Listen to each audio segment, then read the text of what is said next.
Hello everyone, welcome to my YouTube channel. आप सभी का स्वागत है हमारे आज के इस वीडियो में। और फ्रेंड्स देखिए, मार्केट में नया मुद्दा आया है कि ग्रुप डी का जो एग्जाम है वो सीईटी के द्वारा होगा। सीईटी क्या है?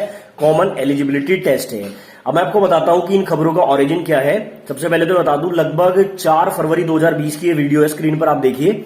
ये वीडियो मैंने अपने दूसरे चैनल पर बनाई थी। उस टाइम पर ये एनआरए और सीईटी को लागू करने का जो मुद्दा था उस टाइम पर उठाया गया था हमारे माननीय पीएम मिस्टर मोदी के द्वारा। उन्होंने कहा था कि ज्यादा एग्जाम्स देने पड़ते हैं।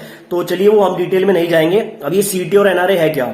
यहाँ पर बोला गया था कि एनआरए यानी कि नेशनल रिक्रूटमेंट एजेंसी एक बनाई जाएगी। और वो एजेंसी क्या करेगी, जैसे फिलहाल आपके जो एग्जाम है वो टीसीएस लेता है, एनएससीआईटी लेती है, और भी आपकी एग्जाम कंडक्टिंग एजेंसी है वो लेती है। तो यहां पर एक एजेंसी बनाने की बात कही गई थी जिसका नाम था नेशनल रिक्रूटमेंट एजेंसी। ठीक है, ये कहा गया था कि जितने भी आपके बैंकिंग, एसएससी या रेलवे के एग्जाम है वो आपका एनआरए कंडक्ट कराएगा।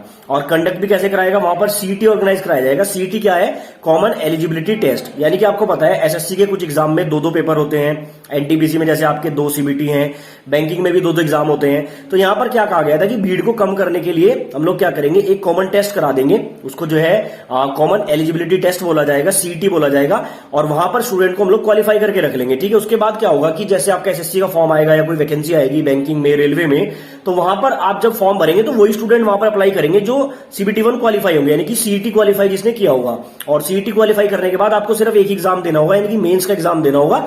और एग्जाम देने के बाद जो है आप लोग जॉब ले लेंगे।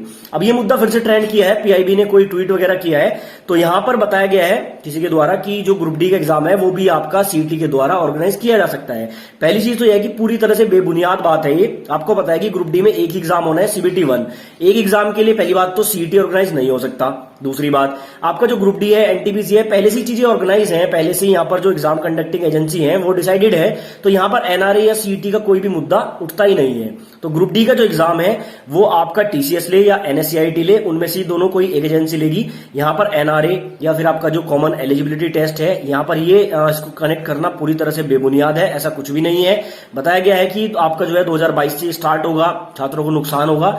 कोई नुकसान नहीं है, मैं आपको बता दूं, फ्यूचर में भी कोई नुकसान नहीं है। देखिए, कंडीशन के अकॉर्डिंग चीजें अडॉप्ट करनी पड़ती हैं। अगर सिलेबस में कोई चेंजेस भी आते हैं, यहां पर मैं डिटेल में नहीं जाऊंगा, कोई फायदा नहीं है। तो अगर कोई चेंजेस आते भी हैं सिलेबस में तो चीजें अडॉप्ट हो जाती है। जिसको जॉब चाहिए वो पढ़ेगा उसी के अकॉर्डिंग। ठीक है, इंग्लिश अगर आ जाती है, हिंदी अगर आ जाती है, तो जिसको जॉब चाहिए भाई उसको पढ़ना पड़ेगा। वो हिंदी भी पढ़ेगा, वो इंग्लिश भी पढ़ेगा। तो कोई बड़ा नुकसान नहीं है। फ्यूचर में अगर एनआरए, सीईटी वगैरह लागू होते भी हैं तो जॉब्स आपको तब भी मिलेंगी। इसी तरह से आपको जॉब्स मिलती रहेंगी, घबराने की कोई आवश्यकता नहीं है। ग्रुप डी आपका बिल्कुल नॉर्मल तरीके से ऑर्गेनाइज होगा। एनटीपीसी जैसे चल रहा है वैसे ही होगा। यहां पर ना कोई सीईटी का रोल है, ना ही कोई एनआरए का रोल है। ठीक है, तो भ्रमित होने की आवश्यकता नहीं है। आपका जो ग्रुप डी है आप तैयारी करते रहिए, एग्जाम आपका नॉर्मल तरीके से ही होने वाला है।